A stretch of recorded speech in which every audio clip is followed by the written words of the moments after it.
नमस्कार, बुलेटिन में स्वागत है आपका और मैं हूं आपके साथ जागृति खंतवाल। बुलेटिन का आगाज करेंगे बड़ी खबर के साथ। गोरखपुर से बड़ी खबर, बड़ी जानकारी। 2 दिवसीय गोरखपुर दौरे पर मुख्यमंत्री योगी आदित्यनाथ। ये बड़ी खबर, बड़ी जानकारी आपको बता रहे, जहां सीएम योगी आदित्यनाथ गोरखपुर दौरे पर है। सामूहिक विवाह कार्यक्रम में सीएम शामिल होंगे। इसके अलावा 252 करोड़ की 91 विकास परियोजनाओं का लोकार्पण और शिलान्यास करेंगे। गोरखपुर में गांव चलो अभियान की शुरुआत करेंगे मुख्यमंत्री योगी आदित्यनाथ। आज 2 दिवसीय दौरे पर वो गोरखपुर आएंगे और आज का दिन कई लिहाजों से बेहद महत्वपूर्ण। आज गोरखपुर की जनता को करोड़ों की परियोजनाओं की सौगात वो देंगे। इसके अलावा गांव चलो अभियान की शुरुआत गोरखपुर में करेंगे। आपको बता दें कि करीब 1000 जोड़ों का विवाह संपन्न होना है। मुख्यमंत्री योगी आदित्यनाथ भी सामूहिक विवाह कार्यक्रम में शामिल होंगे। वहीं मंदिर परिसर में वो जनता दर्शन लगाएंगे, जहां तमाम फरियादियों की समस्याएं सुनते नजर आएंगे सीएम योगी आदित्यनाथ।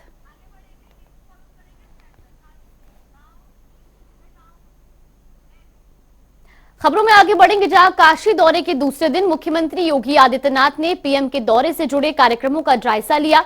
इसके साथ ही उन्होंने बीएचयू स्वतंत्र भवन का निरीक्षण भी किया। तो वहीं इससे पहले कल शाम मुख्यमंत्री योगी आदित्यनाथ वाराणसी पहुंचे, जहां उन्होंने श्री काशी विश्वनाथ मंदिर पहुंचकर विधिवत पूजा अर्चना की। इसके अलावा वाराणसी के जनप्रतिनिधियों और पार्टी के पदाधिकारियों से मुलाकात कर उन्हें पीएम की रैली को लेकर निर्देश भी जारी किए। ये 2 तस्वीरें आपको दिखा रहे हैं। पहली तस्वीर जहां सीएम योगी आदित्यनाथ ने मत्था टेका, तो वहीं दूसरी तस्वीर आपको दिखा रहे हैं जहां पीएम के दौरे का उन्होंने निरीक्षण भी किया। आपको बता दें कि प्रधानमंत्री नरेंद्र मोदी काशी दौरे पर रहेंगे और ऐसे में उनके आगमन से पहले तमाम तैयारियों का जायजा लेते वो नजर आए।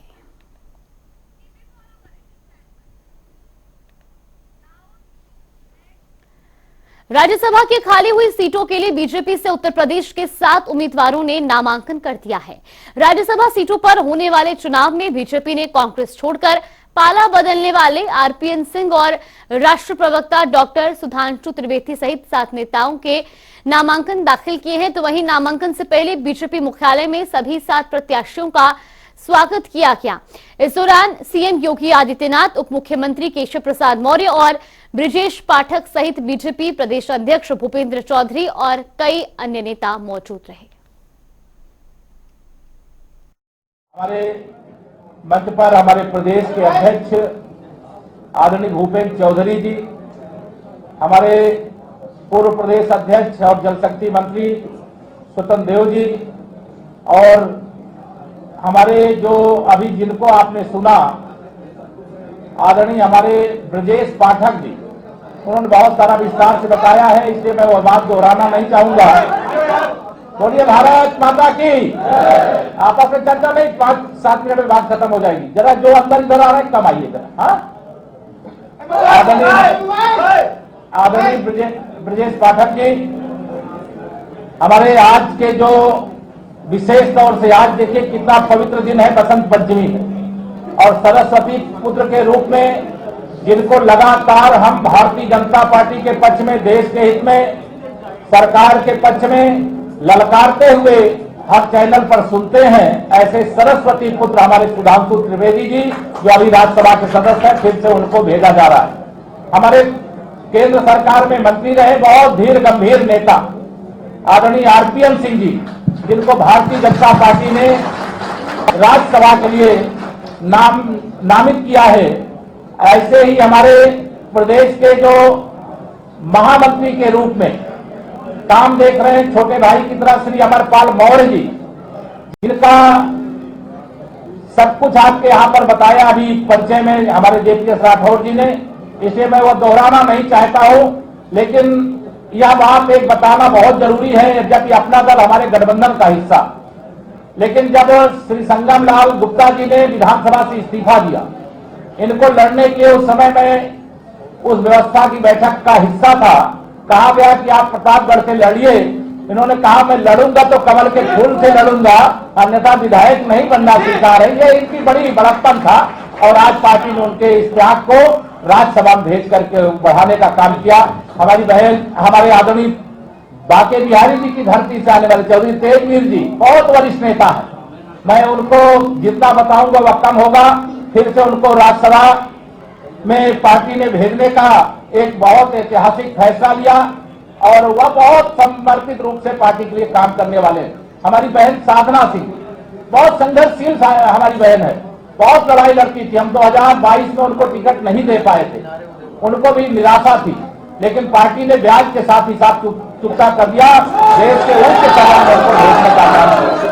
बहुत अच्छी कवित्री के रूप में जो हमारी बहन संगीता बलवंत जी है, संगीता बलवंत बिंद जी हैं, वो यहाँ पर मंत्रिपरिषद में हमारी साथी रही हैं, 17 में विधायक थे। बहुत थोड़े अंतर से इस बार चुनाव 22 का वो हार गई थी, लेकिन आज उनको राज्यसभा में भेजने का फैसला किया। हमारे नवीन जैन जी, जब मैं प्रदेश का अध्यक्ष था, वो कोषाध्यक्ष थे, महापौर थे आगरा के, और उनको भी राज्यसभा में भेजने का यह फैसला हुआ है। अर्थात ये सामाजिक समीकरण का शानदार गुलदस्ता भारतीय जनता पार्टी ने दिया है। हम जातिवाद नहीं करते, हम सबको साथ सबका विकास करते हैं। मैं भारतीय जनता पार्टी के अपने राष्ट्रीय नेतृत्व माननीय प्रधानमंत्री जी का, अपनी पार्टी के राष्ट्रीय अध्यक्ष जी का, सबका अभिनंदन करता हूं, उनका धन्यवाद करता हूं कि उन्होंने हमारी पार्टी का जो गुलदस्ता है जिसमें सब प्रकार के फूल हैं, उस मूल भावना को प्रदर्शित करते हुए हमारी पार्टी के प्रत्याशियों में चयन में उस भूमिका को ठीक प्रकार से निर्वहन किया।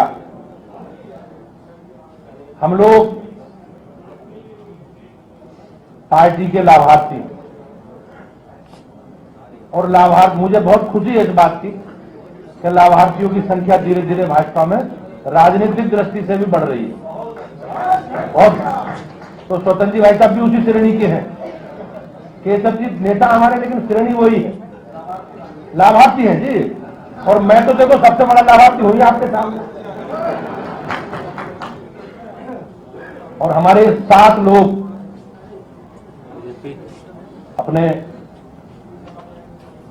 भाई साहब के साथ, आरपीएन सिंह जी के साथ सहित सभी 6 लोग उस सदन में जा रहे हैं। हमारी पार्टी के सीनियर लोग हैं, लंबे कालखंड तक इस विचार। देखिए, आज का दिन बहुत सुखद दिन है हर भारतीय के लिए, क्योंकि विश्व के इतिहास में पहली बार अबू धाबी में आज मंदिर का उद्घाटन हो रहा है और माननीय प्रधानमंत्री जी आज उसका उद्घाटन करने के लिए हैं। तो मैं कह सकता हूं हर भारतवासी के लिए और हर अप्रवासी भारतीय के लिए भी ये गर्व का विषय है।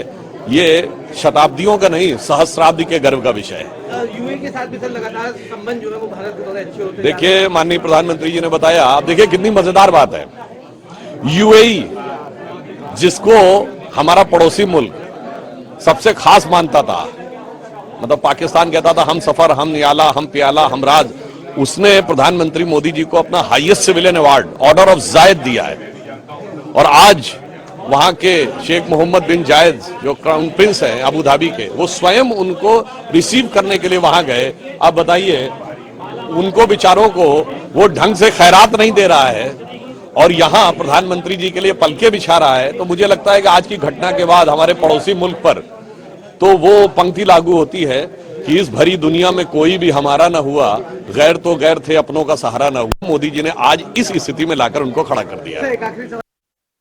अब देखना यह है कि 8वीं सीट कैसे भाजपा जीतती है, ये तो समय बताएगा। लेकिन इतना जरूर है कि जो है आरएलडी के टूट जाने से अभी एक प्रत्याशी बढ़ सकता है, इसको लेकर के विचार विमर्श चल रहा है। लेकिन फिलहाल भाजपा नेता इस पर मुखर नहीं बोल रहे हैं। शाम तक पता चलेगा कि क्या स्थिति है और कैसे जो है इसका उपयोग करेंगे। ये 8वीं सीट उन्हें कैसे मिलती है, ये समय बताएगा। कैमरा पर्सन रियाज के साथ टीएन मिश्रा, जनता टीवी, लखनऊ। स्वामी प्रसाद मौर्य ने सपा के राष्ट्रीय महासचिव के पद से इस्तीफा दे दिया है। इसको लेकर उन्होंने पार्टी के अध्यक्ष अखिलेश यादव को अपनी चिट्ठी भी भेजी और ये साफ कर दिया कि अब भी गेंद अखिलेश यादव के पाले में है कि वो क्या फैसला लेंगे। साथ ही उन्होंने पार्टी पर नाराजगी व्यक्त की और आरोप लगाया कि पार्टी का भेदभावपूर्ण रवैया है। और क्या कुछ उन्होंने कहा वो भी आपको सुनवाते हैं। इस्तीफा का कारण मेरे इस्तीफे के पत्र में स्पष्ट रूप से उल्लिखित है। उसमें की एक एक पंक्ति अपने आप मेरे दर्द को बयां करती है।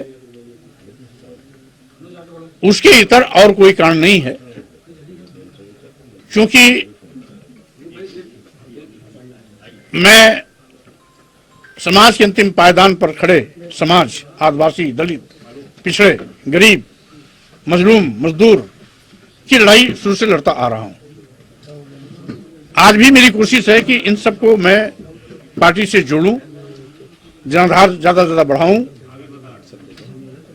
और दुख तब होता है जब पार्टी के कुछ जिम्मेदार लोग ये कह करके कि स्वामी प्रसाद मौर्य का निजी बयान है, उस अभियान की हवा निकालने की कोशिश करते हैं। तो मुझे ताजुब हुआ, एक राष्ट्रीय महासचिव स्वामी प्रसाद मौर्य जिनका बयान निजी हो जाता है, और दूसरे भी राष्ट्रीय महासचिव पार्टी में हैं जिनका बयान पार्टी का हो जाता है, तो कैसे राष्ट्रीय महासचिव का पद है जो पार्टी के राष्ट्रीय महासचिव में भी भेद करता है, एक का बयान निजी और एक का बयान पार्टी का। अगर भेदभावपूर्ण ये पद है तो हमको इस पे नहीं रहना चाहिए, ये भी उसमें उल्लिखित है और वो पूरा का पूरा कारण उसमें स्पष्ट है। हम समझते हैं, पत्र पूरा देखेंगे तो कारण अपने आप समाजवादी पार्टी के तमाम नेताओं का कहना यह है कि आपको धार्मिक टिप्पणी ना करने की अखिलेश यादव की तरफ से भी हिदायत दी गई थी, उसके बावजूद भी आप इस तरह की टिप्पणी करते रहे, जिस वजह से ये सारी चीजें हो रही हैं सामने। पार्टी का जनाधार बढ़ाने के लिए मैं लगातार तथ्यात्मक, व्यवहारिक, वैज्ञानिक, संवैधानिक, आदिवासियों, दलितों, पिछड़ों के हित में उठाता रहा हूं। इसलिए इस पर किसी को समझाने की आवश्यकता नहीं है। पार्टी हित में जो मुझे उचित लगा वो मैंने किया। आप पार्टी में रहेंगे या उसे सांसद नहीं बनाए गए इसलिए आप ऐसे बयान दे रहे थे, अभी दबाव बना रहे, इस्तीफा बना रहे? बहरहाल अगर इस बात का कहीं भी कोई कारण होता तो पत्र में इसका जिक्र होता। इसलिए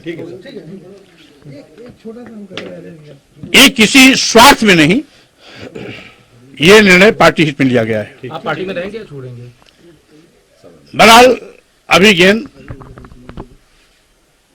श्री अखिलेश यादव जी के पाले में है, निर्णय उनको करना है। Thank you sir. सुभाषपा अध्यक्ष ओपी राजभर ने स्वामी प्रसाद मौर्य और अखिलेश यादव पर हमला बोला और कहा कि स्वामी प्रसाद मौर्य ने संगठन से इस्तीफा दिया, लेकिन एमएलसी से क्यों नहीं दिया। अखिलेश यादव और स्वामी प्रसाद मौर्य मिलकर ड्रामा कर रही हैं और क्या कुछ उन्होंने कहा, आपको सुनवाते हैं। ड्रामा है, असली तो एमएलसी से इस्तीफा दे तब न माना जाएगा। ये तो एक ड्रामा इस नाते कह रहे हैं हम, क्योंकि जब अखिलेश जी ने आवास पे जब पूजन शुरू किया है तो दोनों लोग, अखिलेश जी और स्वामी जी दोनों मिले हुए हैं। इतने दिन से अखिलेश यादव जी के इशारे पर ही वो बोल रहे थे, तो अखिलेश जी ने तो कोई एक्शन लिया नहीं। तो आज इस जब ये पूजन करने लगे तो इससे बचने के लिए उन्होंने उधर से कहा कि एक ड्रामा शुरू करो, हमसे कम ये होगा ना कि नहीं भाई वो इस विचारधारा से आहत होकर के उन्होंने जो है इस्तीफा दिया है। ड्रामा किस बात के लिए? ड्रामा इस बात का एमएलसी से क्यों नहीं दिया? विधान परिषद बने रहेंगे सपा से और संगठन से इस्तीफा दे दिए, इसका कोई मतलब है?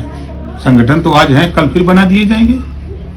आज हटा दिए गए, इस्तीफा दे दिए, नहीं मंजूर होगा, लेकिन एमएलसी का देंगे तो मंजूर हो जाएगा ना। अच्छा, आज अखिलेश यादव ने शिव जी के मंदिर का शिलान्यास के उद्घाटन किया है, उस पर तो उसको लेकर के क्या कहेंगे आप? देखिए, अखिलेश जी अपरिपक्व नेता हैं, सबके गुरु शंकर भगवान है। चाहे राम कहो, चाहे कृष्ण कहो, चाहे शंकर भगवान कहो, सब एक है। तो ये सिर्फ मुसलमानों के वोट को लेने के लिए ये अखिलेश जी ड्रामा कर रहे हैं और कोई बात नहीं है। स्वामी प्रसाद मौर्य के इस्तीफे के बाद से ही सियासी घमासान जारी है। आपको बता दें कि पल्लवी पटेल ने स्वामी प्रसाद मौर्य का पक्ष लेते हुए कहा कि स्वामी प्रसाद मौर्य लगातार मेरे संपर्क में हैं। उन्होंने जो इस्तीफा देने की वजह बताई है, हम उसका समर्थन करते हैं और क्या कुछ उन्होंने कहा, आपको सुनवाते हैं। देखिए, स्वामी प्रसाद मौर्य जी से लगातार मेरा संपर्क बना हुआ है और सामाजिक न्याय की लड़ाई लड़ने वाले एक बहुत ही कद्दावर नेता हैं वो, और समाजवादी पार्टी में राष्ट्रीय महासचिव पद पर होते हुए भी, पार्टी के लिए काम करते हुए भी, अगर पार्टी के ही लोग उनके ऊपर अनर्गल बयानबाजी करेंगे, यहां तक कि उनको विक्षिप्त तक अगर बोल दिया गया है, तो मैं समझती हूं कि जो कद है उनका आहत होना उनका स्वाभाविक है।